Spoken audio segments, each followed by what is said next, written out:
Got a really good program. You guys, back in the day, there's this place called Carter, and now it's called the North Heights Alternative School. And we have the principal, Mark Leach, and then we have one of their teachers, Mark Williams. And then we have two students, Becca. Makenna and Graham. Makenna Coker, yes, and Graham Coffman. So we're gonna, Mark's, I want to introduce Mark first. Mark Wilson. He's he's an alternative school teacher, but he's also got a lot of other things that he does, and we're having him back to talk about it. He's a fly fisherman. He's an author. He's done a lot of things. But would you guys please welcome Mark Wilson?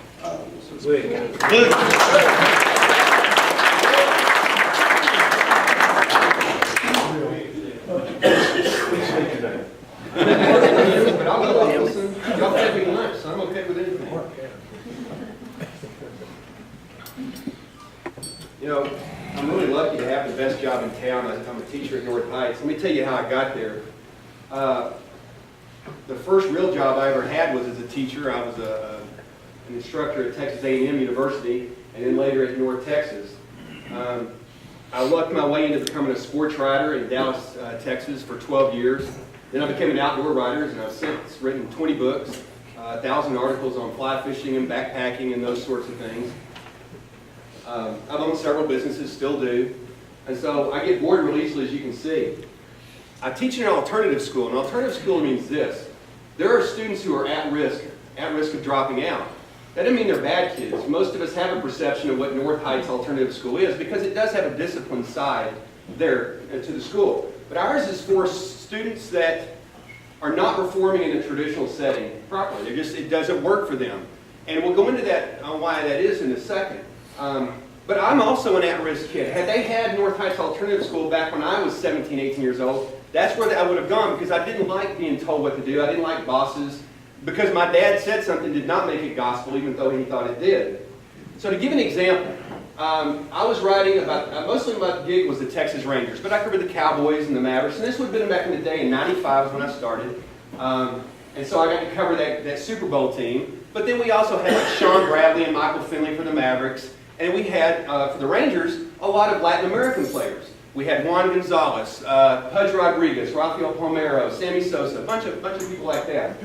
And I grew up in Puerto Rico, so I tricked my way into it. I called up the Rangers and told them that I was with Sport Magazine. I don't know if y'all remember Sport Magazine. And that I wanted to do an interview with Juan Gonzalez. We were from the same hometown. Well, they gave me to his handler, and the handler said, sure, because you're going to be able to speak Spanish with him, and most can't, so yeah, come on down. So I went and had a glorious 3-day interview with him, got to go to his house, do all this kind of stuff. And then get back to my house and I write it all up. And so I call up Sport Magazine and say, I have this great interview for you that I can buy it. And they bought it, and so I got to be a sports writer. Yeah, I know. Kids don't listen to what I did. Do as I say. So along the way, I get to know everybody there. And Luis Mayoral is the handler, but he also does the Spanish broadcast radio for the Rangers. And the guy gets sick that does his color. So he does play-by-play. He does most of the talking. Could you come on? Oh, I don't want to do this. It's kind of like them coming up to speak to you. I don't know. You'll be great. Don't worry about it. So I come in and I have a couple good games back-to-back, and I'm feeling kind of frisky. It's in June at the old Arlington Stadium. And they lift the windows up, and you're in the press box, and there's just June bugs and mosquitoes. You know how it is in Arlington. They're just everywhere. And it's miserable. So I say, because I'm supposed to speak occasionally, ay, Dios mío, hay muchos bichos en este cuarto. In Puerto Rico, that means there are a lot of insects. Bichos means insects in Puerto Rico. But this broadcast goes out to Mexico and Guatemala and all through Central America. And bichos does not mean insects. What I have just told the Latin American populace that is listening to the radio is bichos means male member. It means penis. I just thought there was a lot of penises in this room. I found another color commentator. True story.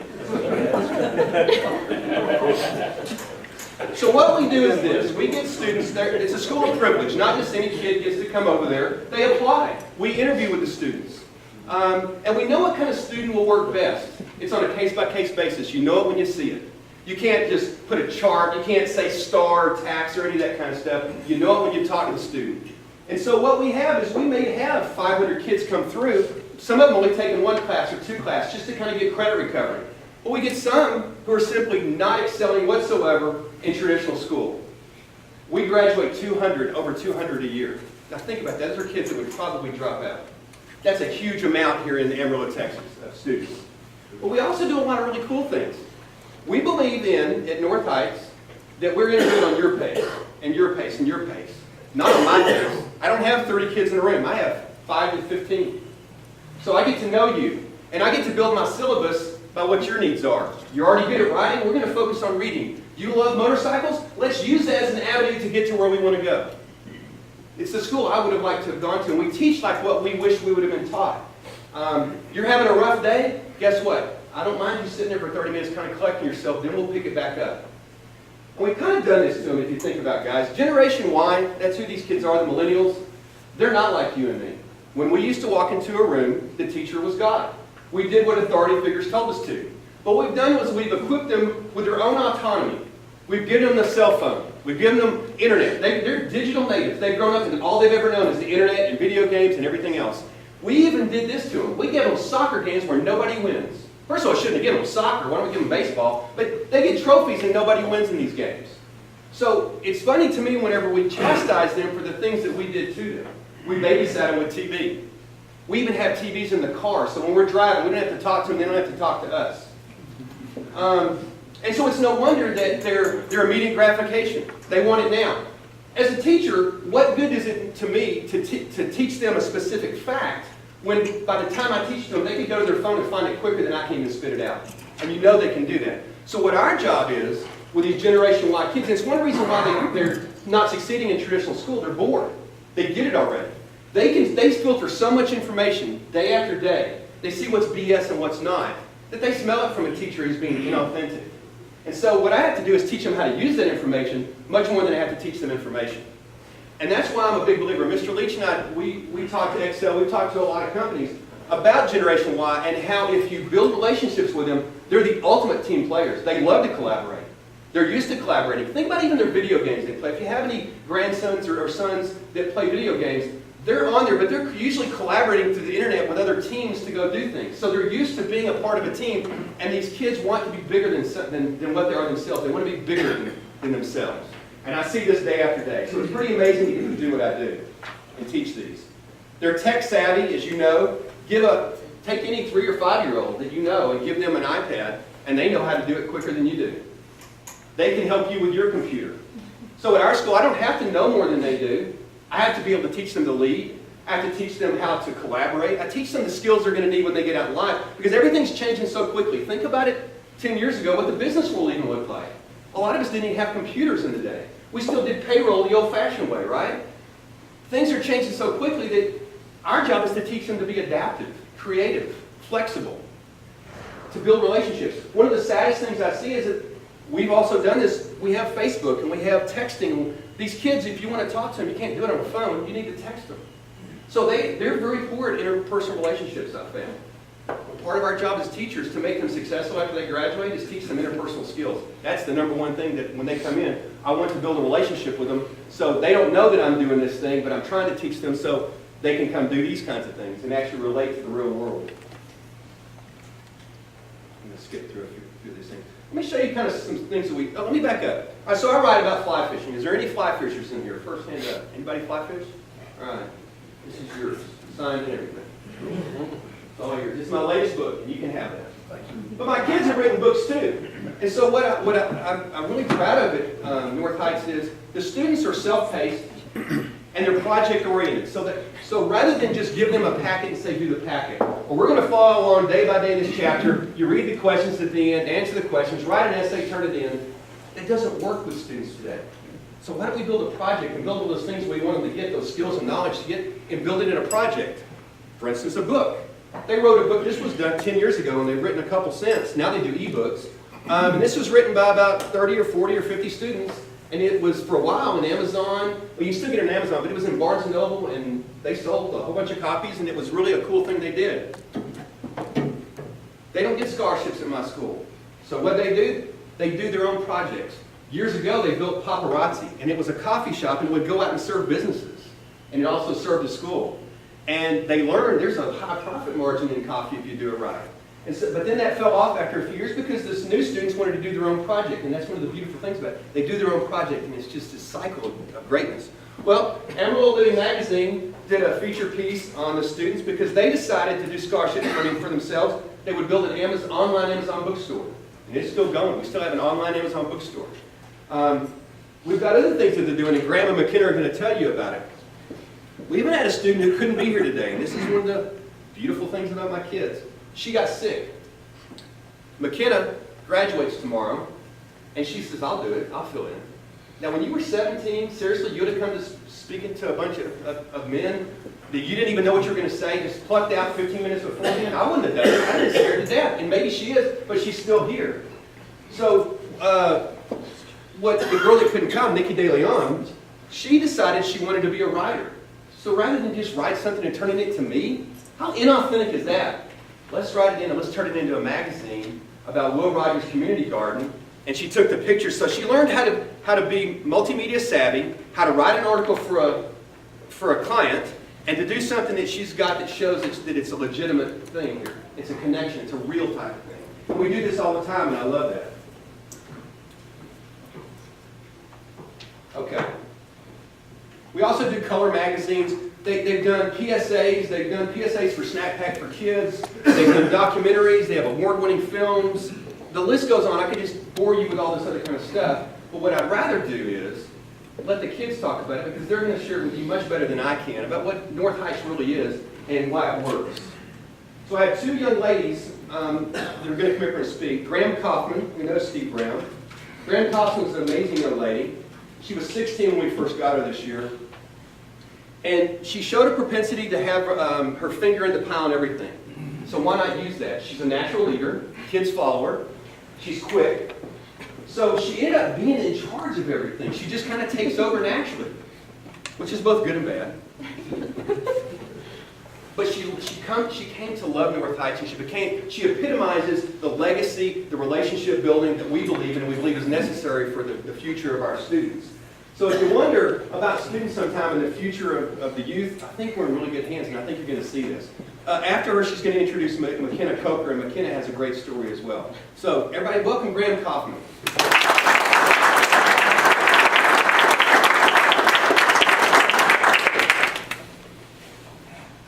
Hi guys, how's it going? I'm a current student at North Heights. I just recently turned 17. I'm from Amarillo High. Actually, it's my homeschool campus. And I came to North Heights with 10 credits as a junior. And I graduate in 2 months. I have 22 credits. I'm 4 more classes left, and then I'm done. And North Heights is probably the best thing that's ever happened to me. It's gonna make me cry. That's okay. At North Heights, it's a family thing. It's not. Sorry. You're good. You're good. You're good.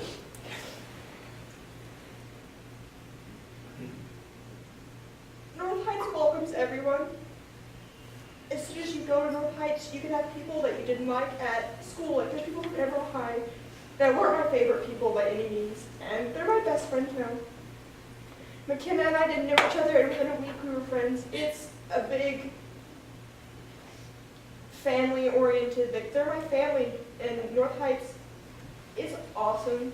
It sounds, a lot of people, when I say I go to North Heights, they think I'm in the AEP program, which is where the troubled, like students who get in trouble at school, that's where they get sent. And people don't understand that North Heights is for kids who don't do well at Amarillo High. I was not doing well there. I was in trouble, I was with the wrong crowd, and without North Heights I would have dropped out this year. Or I wouldn't be graduating.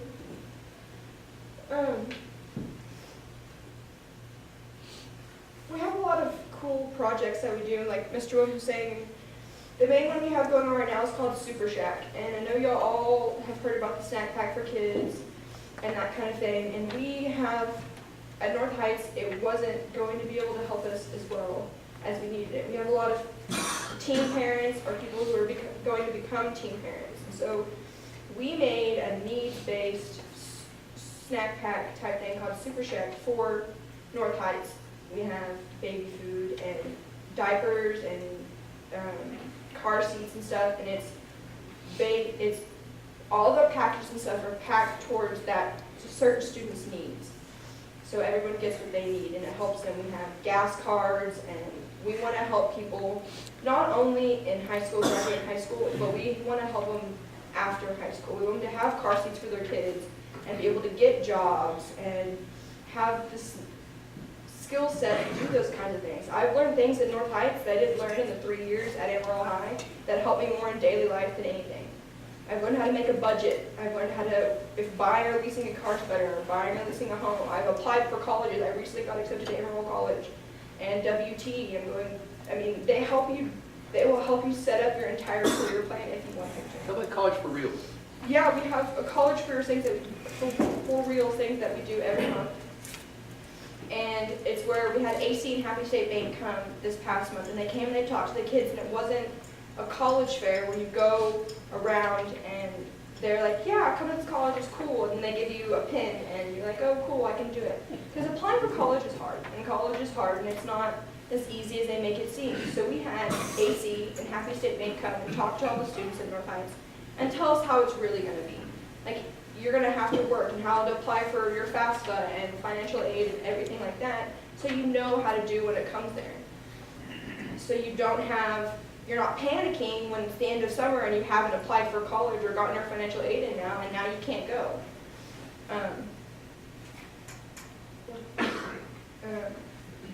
We have the bookstore that is still being run. This is the second or third year? Second year. The second year that we've had it, and it does raise money, and that's our scholarship money. We don't get the scholarships that the other public high schools here do. We have to do it ourselves, and if we don't do it ourselves, then we don't get the money. And then people who, not everyone can afford to go to college, they need the scholarship money.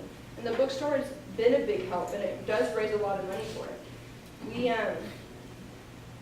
North Heights being so much like a family scenario is we help each other, and we help our own people. We don't want to have to rely on AISD to give us scholarship money, because we can do it ourselves. And so we do it ourselves. The Super Shack, we got a whole lot of donations this morning, actually, and it's really getting there. I mean, we have issues and stuff, but we've worked them out. The bookstore is really big. It's a whole room. People order books every day.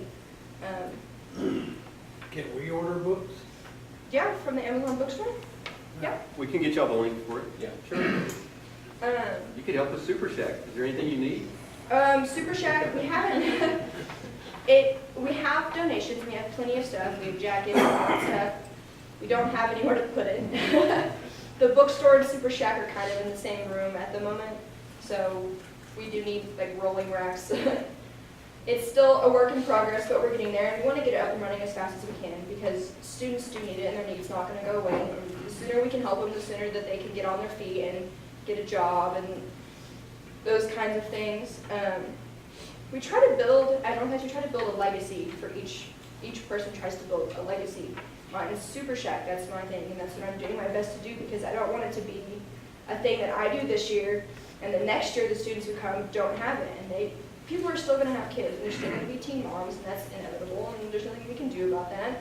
And so we need to have it to go on. So if the people here who build Super Shack and College Girls can build a legacy about it, and we can be like, look how well it did, then kids will want to do it the next year. And they can be like, I want to be a part of that, and they can build their own legacy. We have tons of projects. We have the bookstore, College for Reals, the Super Shack. I recently, along with some other students, made a history board game that we're trying to pitch to game designers to publish it and make it an actual board game to go to the schools. That we worked on for a long time. We had very many prototypes of it, and it took a while. We finally got it done, and it's pretty cool. We also have paired up with Amarillo Symphony to help design a logo for them that we're doing.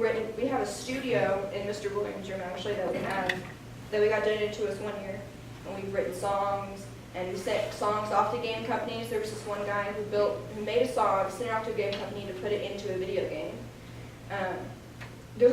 there's a lot of things that go on at North Heights that you wouldn't know about if you didn't take the time to look at it. Because you hear North Heights and it sounds, I mean, kind of sketchy, I've heard. But once you hear what it's about, it's pretty cool and people don't understand that. And they kind of hear, oh, it's North Heights, it's on the boulevard. And then they're like, oh, whatever, that's not where I want my kid to go. And that's what my mom said when I told her I wanted to go to North Heights, is that she was like, I don't want you going to school there. And we went and met with the counselor, and she loves North Heights. She really does. And I love North Heights. And I'm glad that I went to North Heights. And without that, I wouldn't be in high school.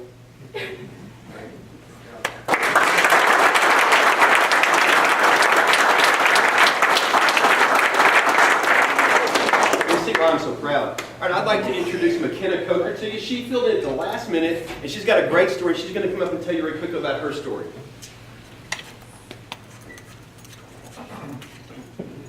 Hi. Okay, so I'm Makenna, and like they said, I'm actually graduating tomorrow after much trial and error.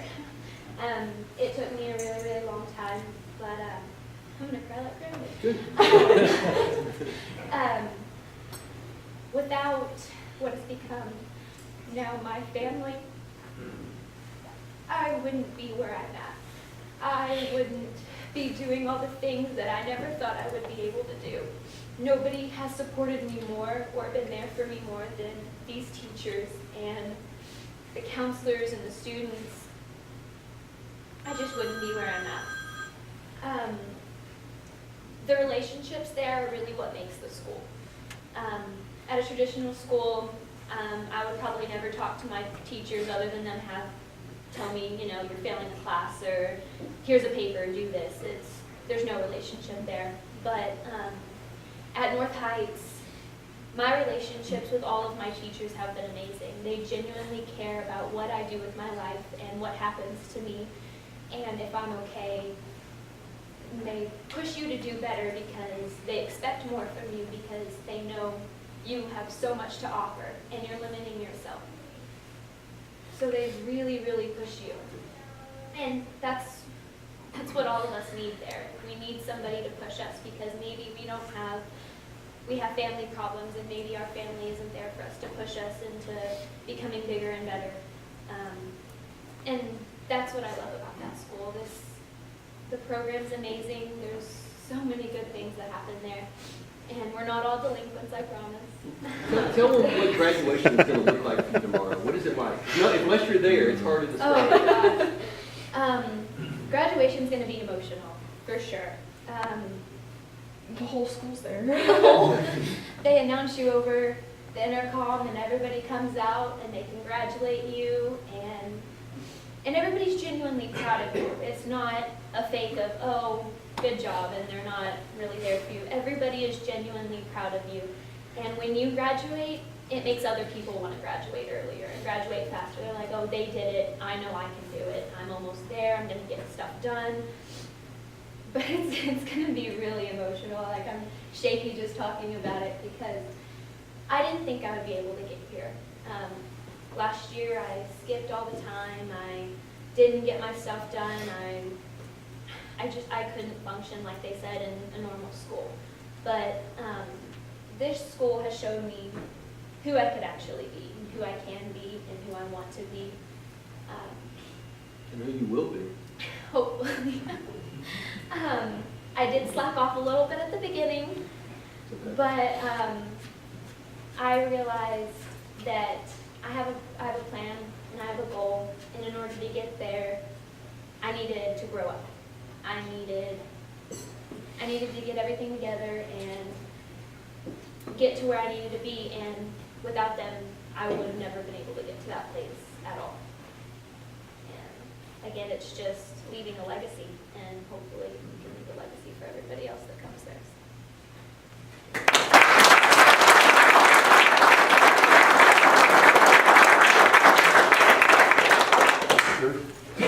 All right, thank y'all, man, that was